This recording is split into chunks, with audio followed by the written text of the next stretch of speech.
আসসালামু আলাইকুম, welcome back to my channel Moni বিদ্যুৎ।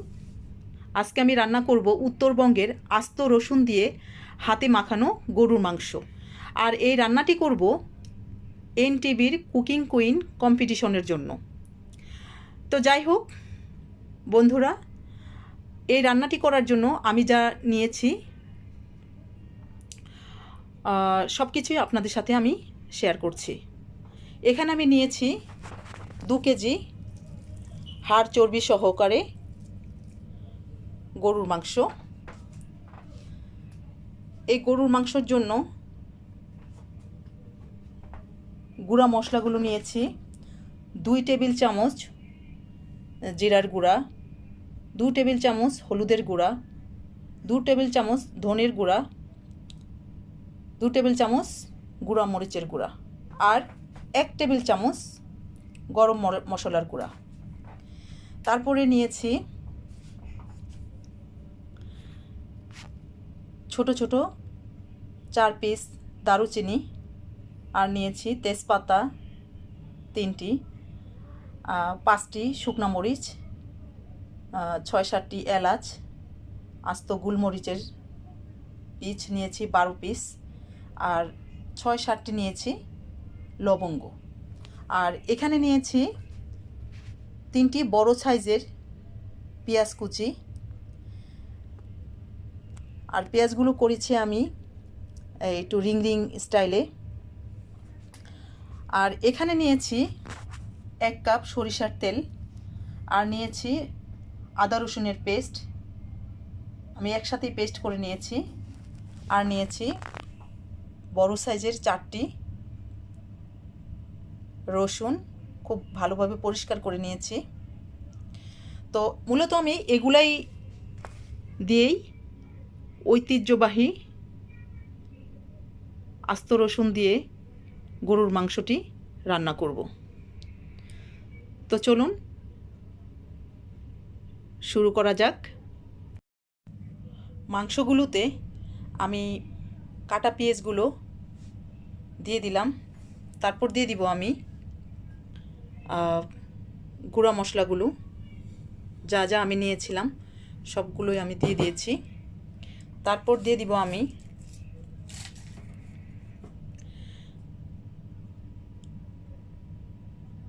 লবঙ্গ, দারচিনি, গোলমরিচ, এলাচ, তেজপাতা, এই সবগুলো আমি একসাথে দিয়ে দিচ্ছি।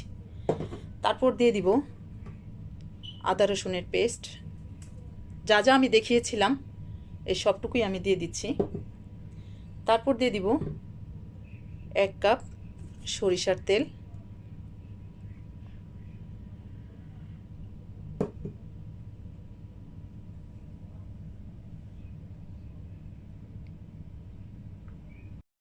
আর দিয়ে দিচ্ছি আমি স্বাদ মতো লবণ। এখন আমি বেশি দিব না, যদি লাগে তারপর আবার পরে দিব। তো যাই হোক, আমি সব কিছু দিয়ে খুব ভালোভাবে মাখিয়ে নিচ্ছি। এই মাংসটি যত ভালোভাবে মাখানো যায় ততই মাংস মজা হয়, আর সমস্ত মশলাগুলো মাংসর ভিতরে চলে যায়। এটা অনেক সময় ধরে মাংসটি চেপে চেপে মাখিয়ে নিতে হবে।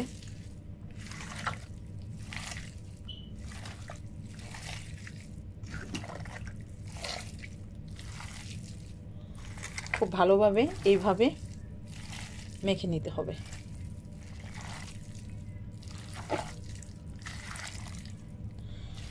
রান্না করার সময় আরও অনেক কিছু দিতে হবে, সেগুলো যখন আমি রান্না করব তখন দেখাবো। মাংসটি হাফ অ্যান আওয়ারের মতো আমি মাখিয়ে রেখে দিব। আর কারো যদি সময় খুব অল্প থাকে তাহলে তার ডাইরেক্ট চুলার মধ্যে দিয়ে দিতে পারবেন, তবে ম্যারিনেট করে রেখে দিলে একটু ভালো হয়। তো আমি এইভাবে মাখিয়ে নিচ্ছি। আমার এই মাংসটি খুব আমার মনের মতো করে মাখিয়ে নিয়েছি। এখন আমি এটাকে আধা ঘন্টার জন্য ঢেকে রেখে দিব। তো যাই হোক, আমি শুধু যতটুকু পারি হাতটা ধোয়ার মতো করে আমি একটু পানি দিয়ে দিব। এটাকে আমি আরেকটু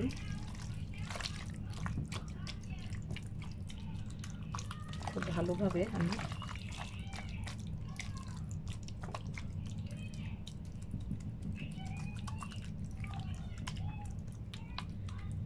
এটাকে আমি এখন সুন্দরভাবে ঢেকে হাফ অ্যান আওয়ারের জন্য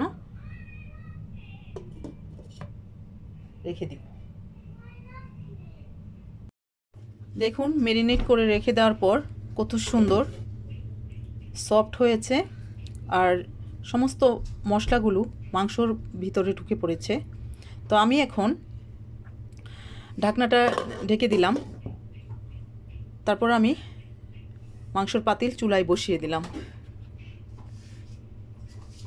এখন চুলার জাল বাড়িয়ে দিব।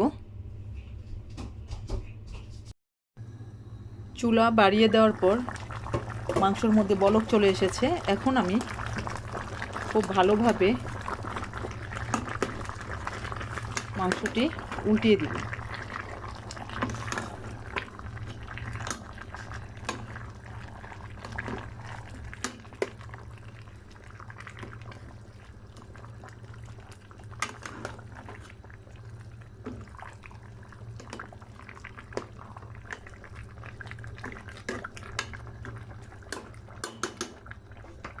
এখন আমি আবার ঢেকে দিব।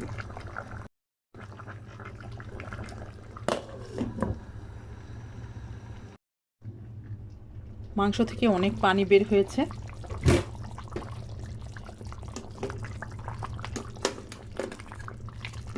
এখন কত সুন্দরভাবে মাংসটা হয়ে যাচ্ছে।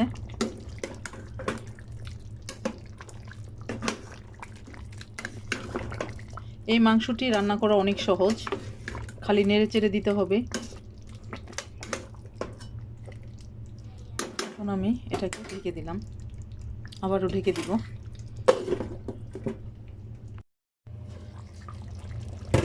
যাই হোক, এখন আমার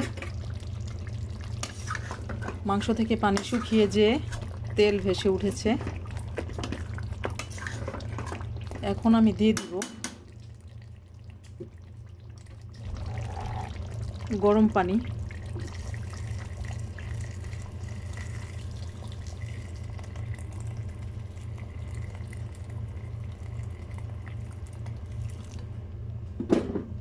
পরিমাণ মতো আমি গরম পানি দিয়ে দিলাম। গরম পানি দিয়ে এখন আমি এই মাংসটি আর খুব ভালোভাবে সিদ্ধ করে নিব।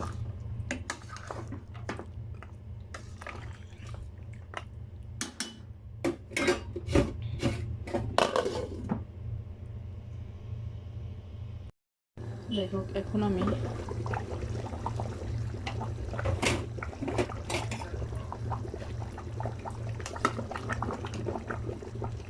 এটা ঝোলের মতো করে হবে। এখন আমি দিয়ে দিব রসুনগুলো দিয়ে দিব।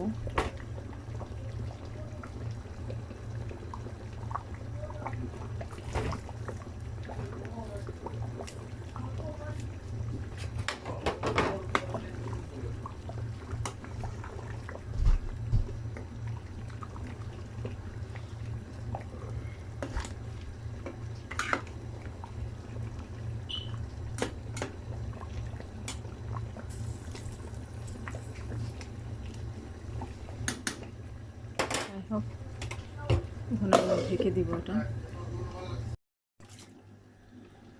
এখন আমার মাংস প্রায় হয়ে গিয়েছে।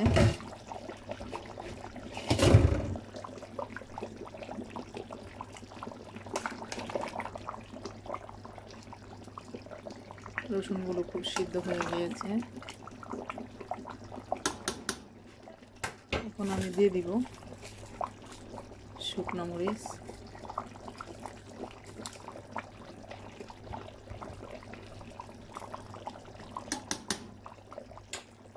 দিয়ে আমি 5 মিনিট রান্না করব। আমার রান্নাটি পুরোপুরি হয়ে গিয়েছে। যাই হোক, তেল ভেসে উঠেছে। এখন আমি যেমনটি চেয়েছিলাম, একটু ঝোল ঝোল থাকবে, যেমনটি চেয়েছিলাম ঠিক তেমনই হয়েছে। কালারও খুব সুন্দর হয়েছে। এখন আমি রসুনগুলো খুব সুন্দর সিদ্ধ হয়েছে, অনেক সুন্দর হয়েছে। এখন চুলার জালটি নিভিয়ে দিব।